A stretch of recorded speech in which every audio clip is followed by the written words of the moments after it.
لو فاكرة إن الجلو أب محتاج ميزانية ومبالغ خيالية، الفيديو ده هيغير رأيك تماما. النهاردة نعمل روتين كامل ب0 جنيه ومن حاجات جوه بيتك. هاتوا مشروبكم المفضل ويلا بينا نبدأ.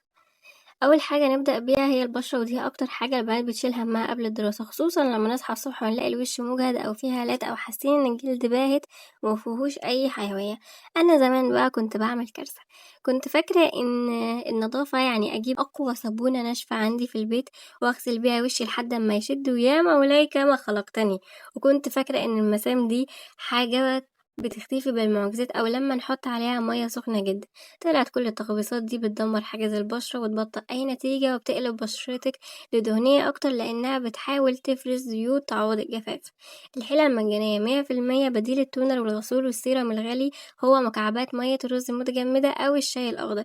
اغلي شوية رز عاديين أو الشاي الأخضر، بس الشاي الأخضر متغلوهوش، هاتي الشاي الأخضر حطيه في كوباية، حطي عليه مية سخنة وسيبيه 5 دقايق، وخدي المية بتاعتهم لما تبرد خالص صبيها في قالب التلج وحطيها في الفريزر. زمان كنت أول ما أصحى بقى من النوم وشي كان بيبقى منفخ كأني مضروبة، وعيني مش قادرة أفتحها وحاسة بخمول مش طبيعي، بالذات الموضوع ده بيحصل لي في الصيف. لما بدأت أطلع مكعبات التلج دي الصبح وأمررها على وشي كله بحركات دائرية هادية، بالذات تحت العين وعند خدودي، بحس فورا إن الوش فاق والدموية جريت فيه. المسام شكلها صغر جدا والتنفخ اللي تحت العين اتمسح بأستيكة. بعد ما تخلصي التلج مش محتاجة تمسحي وشك بفوطة خشنة، سيبيه ينشف بالراحة، واعملي المساج اليدوي بأطراف صوابعك لرفع الخدود، وخدي نقطة زيت، أي زيت عندك لو بشرتك جافة، واغسلي وشك بمية فترة. حيلة سهلة ببلاش وهتخلي وشك المطبوع عليه النوم يصحى وينور في ثواني قبل ما تلبسي وتروحي مدرستك. قبل ما نكمل الفيديو عايزة اقول لكم حاجة. انا بجد بحس اني بقدم لكم محتوى حلو وبتعب جدا في كل فيديو بنزله عشان يطلع باحسن صورة ومفيد ليكم، بس لما بلاقي مفيش تفاعل ومحدش بيعمل لايك او اشترك، بصراحة الموضوع ده بيأثر في نفسيتي جدا وبيزعلني وبيخليني احس ان تعبي بيروح على الفاضي وان مفيش تقدير اصلا لتعبي. انا مش طالبة غير دعم بسيط منكم. لو الفيديو عجبكم بلاش تبخلوا عليا باللايك والاشتراك، لان كلمتكم وتشجيعكم هم اللي بيخلوني اقدر اكمل واستمر معاكم. ندخل بقى على عقدة حياتنا كلها، الشعر. مين فينا ما كانتش بتصحى الصبح للمدرسة تلاقي شعرها كأنه متكهرب فيها يشان من قدام، البيبي هير واقف طابور استعراض ومفيش أي سيرم أو كريم جايب نتيجة مهما كانت ماركته. أنا زمان كنت فاكرة إن الحل الوحيد للهيشان هو إني أعمل شعري سشوار أو مكواة كل يوم الصبح قبل ما أنزل، وكنت أصحى من الساعة 5 الصبح عشان ألحق أعمل شعري، والنتيجة بعد شهر واحد شعري اتقصف وبقى ناشف جدا لدرجة إن أنا لحد دلوقتي بعالج في التقصف اللي في شعري، ولونه بهت. وبقيت أدور على خلطات تعالج التلف اللي أنا عملته بإيدي.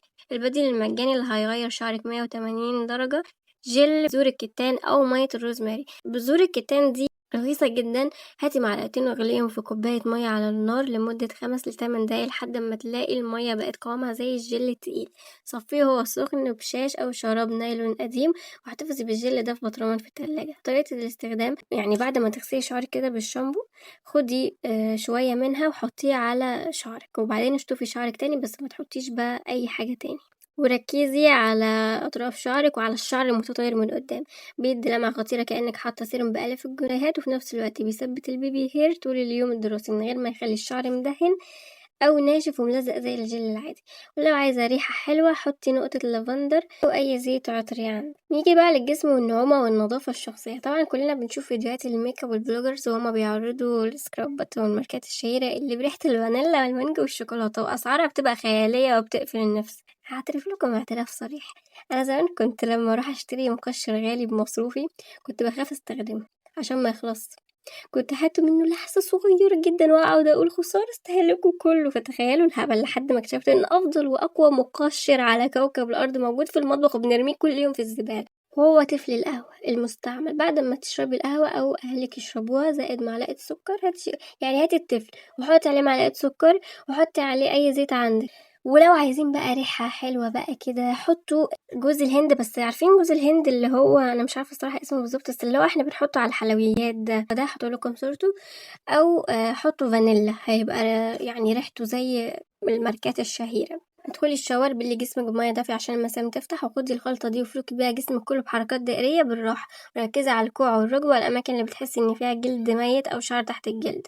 القهوة فيها كافيين بيكافح السلوليت ويشد الجلد وبيجري الدورة الدموية، والسكر بيشيل كل الخلايا الميتة، والزيت بيرطب فورا. أول ما تشطفي جسمك بمية بس هتلاقي جلدك بقى ناعم زي الأطفال وريحتك قهوة ودافية ومشرقة جدا. الإيد والأظافر هما الواجهة الأولى للبنت في المدرسة، وانتي بتكتبي على السبورة وانتي بتفتحي كشكولك وانتي بتسلمي على صاحبتك. شكل الإيد والأظافر المترطبة بيدي انطباع انك بنت نظيفة ومنظمة ومهتمة بنفسك لأبعد حد. هقولكم معضلتي زمان، أظافري كانت بتتكسر من أقل خبطة، كنت بحس ان الجلد اللي حوالين ضوافري ناشف ومقشر، كنت بفضل أقصقصه بأسناني أو بالقصافة فكان بيلتهب ويبقى شكله وحش جدا. الحل المجاني للأظافر، هاتي فص توم قطعيه نصين ودعكي بيه ضوافرك كويس جدا، وبعدها انقعي صوابعك في طبق صغير فيه زيت زيتون دافي لمدة 5 دقايق. التوم مليان سلفور بيبني أظافر حديدية ومستحيل تتكسر بسهولة، والزيت بيرطب الجلد المحيط بالضفر وبيمنع التشقق. أما بالنسبة القدمين من الأماكن اللي كلنا بننساها خصوصا في أيام الدراسة عشان بنلبس كوتشيهات وشوارب طول اليوم، بس لما ترجعي البيت وتسيبي رجلك ناشفة الجلد بيكتم وبيعمل قشور وريحة مش لطيفة. روتين، جيبي جردل أو طبق كبير فيه مية دافية زائد معلقتين ملح طعام زائد نقطتين خل أبيض أو خل تفاح، وحطي شاور جل انقعي رجلك 10 دقايق وانتي بتتفرجي على التلفزيون أو بتسمعي حاجة. الملح بيسحب الطاقة السلبية والإجهاد من الجسم، والخل بيقضي على أي بكتيريا أو فطريات. بعدها نشفي رجلك كويس جدا ودهنيها بأي نقطة زيت وحطي شراب قط، هتصحي صباح رجلك ناعمة ووردية ومفيش أي تشققات.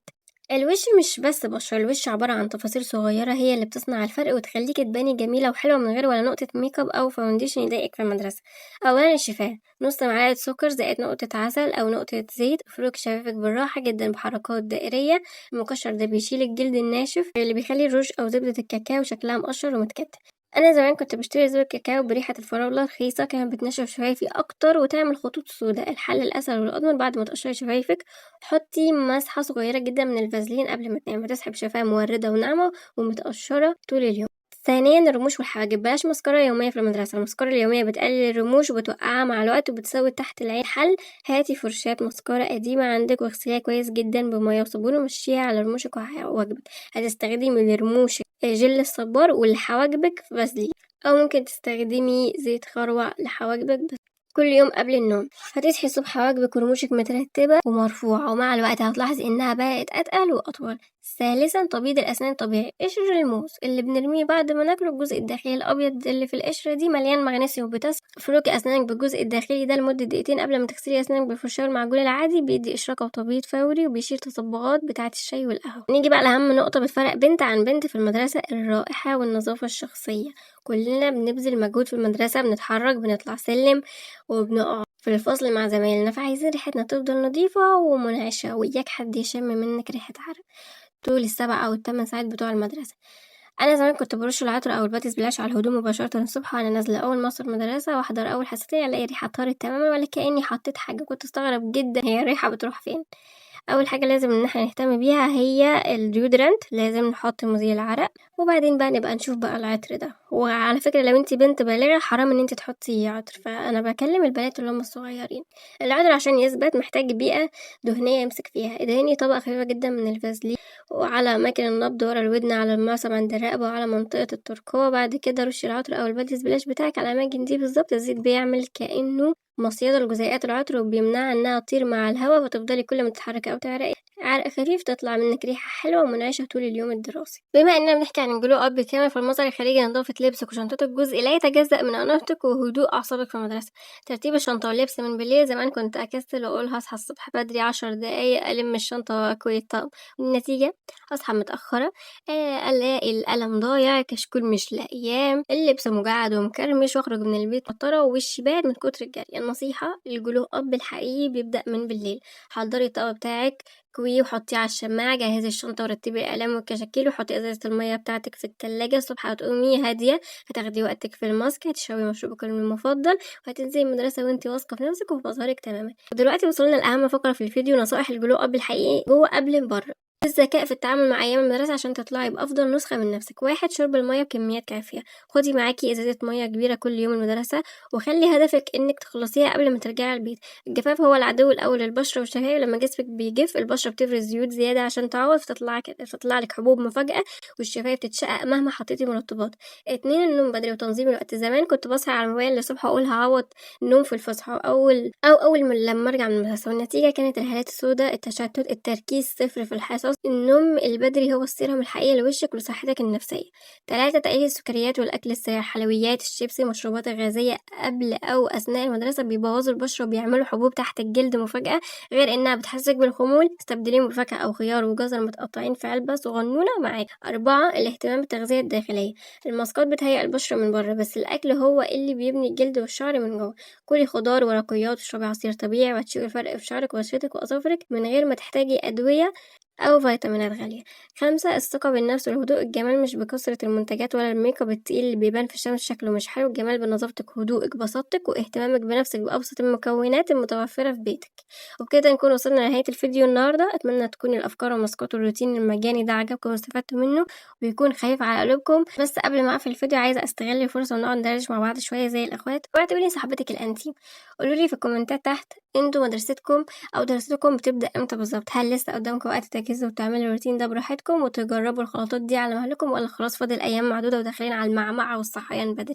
كمان عايزة أعرف منكم بصراحة ايه أكتر حاجة بتبقوا شايلين همها أو مش بتحبوها خالص في فترة الدراسة؟ هل صحيان الصبح بدري في البرد والكسل، ولا زحمة المواصلات والطريق، ولا المذاكرة والواجبات والمواد الصعبة والمدرسين، ولا يمكن التوتر بتاع أول يوم مقابلة ناس جديدة؟ شاركوني مشاعركم وتجاربكم لأن صدقوني كلنا بنحس بنفس المشاعر دي، بالذات إن أنا داخلة جامعة فمش عايزة أقول لكم التوتر والحماس في نفس الوقت. وإيه أكتر حيلة أو ماسك من اللي قلناه من النهاردة حاسين إنكم هتبدأوا تطبقوا فورا من بكرة؟ وهل تلج الشاي ولا جل التان ولا مكش القهوة؟ افتكروا دايما إن هدف الفيديو مش إننا نكون مثاليين 100% ولا إننا نكلف أهالينا مصاريف ملهاش لازمة، لكن الهدف إننا نهتم بنفسنا بصحتنا وبشرتنا بأبسط الإمكانيات المتاحة من غير ما نضغط على نفسنا. لو عجبكم النوع ده من الفيديوهات اللي بنحكي فيها سوا وبندردش ونفضفض مع بعض، متنسوش تعملوا لايك للفيديو عشان يوصل لبنات اكتر يستفيدوا منه، واعملوا لايك واعملوا اشتراك في القناة وفعلوا زر الجرس عشان يوصلكم كل جديد بنزله اول باول. واكتبوا لي في الكومنتات كل اللي في قلبكم وانا هقعد اقرا كومنتاتكم كلها وارد عليها بنفسي واحدة واحدة. قولي انتوا في سنة كام. بحبكم جدا واشوفكم في الفيديو الجاي على خير. باي باي.